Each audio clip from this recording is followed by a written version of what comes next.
right, everybody, let's take a look at the homework assignment for lesson number 9. There is one question that's a sideways problem in lesson number 9. It's number 2. So if you didn't know what to do for number 2, it's because we didn't do any like that in the lesson. I'm not even going to do it in the homework video here. We're just going to look at vertical parabolas. So the first one gives us a focus and a directrix. So let's draw a picture. Y equals 8. Coordinate of 3, 4. Figure out the coordinate in between those two. You know the vertex. So that would be the coordinate of 3, 6. 6 would be in between 4 and 8.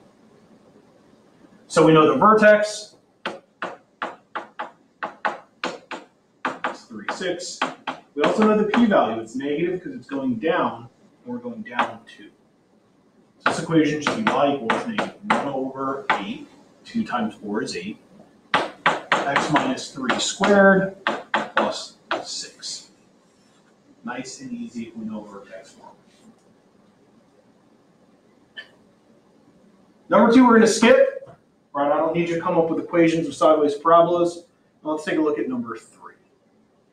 So for number 3, that first question gives us a vertex at 0, 0. It looks like the focus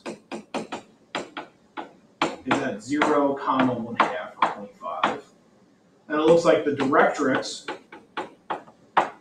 is y equals negative 0.5.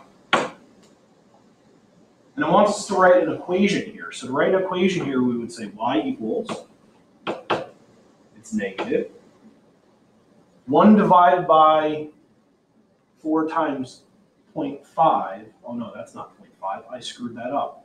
That looks like 0.25, doesn't it? Right, that would be 0.5. Look at where 1 is. Wow, look at that. I even made a mistake. So these are 0.25s. If you don't understand what I just did there, look at where 1 is labeled. 1 is labeled here. Negative 1 is here. So that would be a quarter.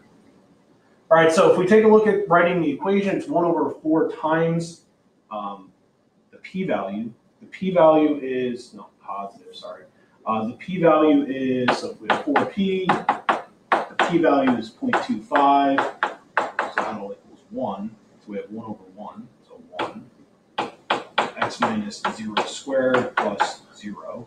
So this just becomes the basic parabola, y equals x squared. That was a weird one. Sorry about that confusion.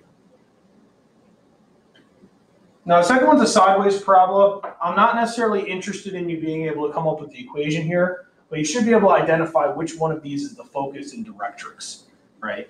So the focus, right, is the coordinate 7, 0. The directrix is x equals, it's a vertical line, negative 1. And the vertex is 3, 0 if you count your boxes. You can even figure out what the p-value is and plug it into an equation, but it's not going to be the same. So we didn't do equations here. So if you just got that from this problem, you're in good shape. All right, hopefully that video helped and didn't confuse you too much, and I will see you soon.